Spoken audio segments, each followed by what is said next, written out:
बहुत समय पहले हिमालय की गहरी घाटियों में एक रहस्यमयी गुफा थी। इस गुफा का नाम था कालद्वार और उसमें रहता था एक भयानक राक्षस बाबरा। बाबरा का कद इतना विशाल था कि उसकी परछाई से जंगल के जानवर कांप उठते थे। उसकी आंखें अंगारे की तरह लाल और उसके दांत तलवार जैसे तेज थे। बाबरा अपनी भूख शांत करने के लिए गांव के लोगों को पकड़कर खा जाता था। गांव के लोग उससे बेहद डरे हुए थे।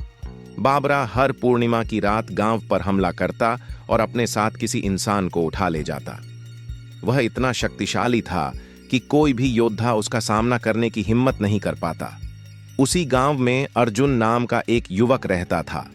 वह साहसी, चतुर और दिल से नेक था। अर्जुन के माता पिता भी बाबरा के हमले में मारे गए थे, इसलिए वह राक्षस से बदला लेना चाहता था।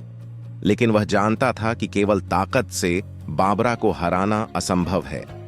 उसे चालाकी से काम लेना होगा।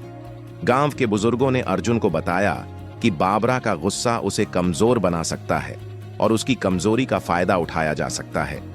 अर्जुन ने योजना बनाई कि वह बाबरा को हराकर गांव को इस अभिशाप से मुक्त करेगा। एक रात अर्जुन गुफा के पास छिप गया और बाबरा की गतिविधियों को देखने लगा। उसने देखा कि बाबरा गुफा में एक अजीब सी चमचमाती हुई तलवार की पूजा कर रहा था। अर्जुन ने सोचा कि यह तलवार ही उसकी ताकत का स्रोत हो सकती है। गांव लौटकर उसने बुजुर्गों से इस बारे में बात की। एक बुजुर्ग ने बताया कि यह वज्रधार तलवार है जो बाबरा को अजेय बनाती है। लेकिन तलवार को छीनना आसान नहीं था।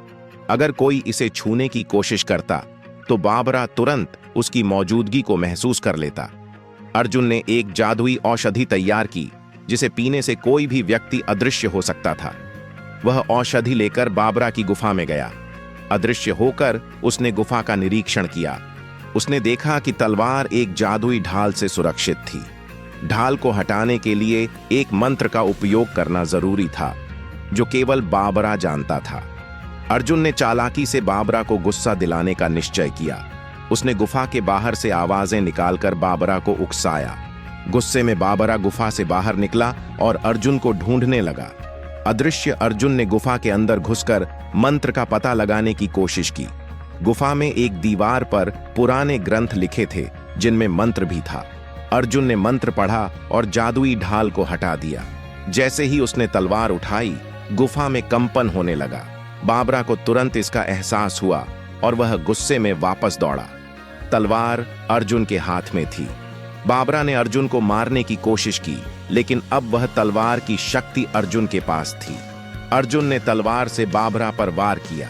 जैसे ही तलवार बाबरा के शरीर से टकराई, वह धुएं में बदल गया और गायब हो गया। बाबरा के खात्मे के बाद अर्जुन ने तलवार को गांव के मंदिर में सुरक्षित रख दिया ताकि कोई और इसका गलत इस्तेमाल न कर सके। गांव के लोग अर्जुन को नायक मानने लगे। उसने न केवल गांव को राक्षस से बचाया, बल्कि सभी को यह सिखाया कि साहस और बुद्धिमानी से किसी भी बड़ी समस्या का सामना किया जा सकता है।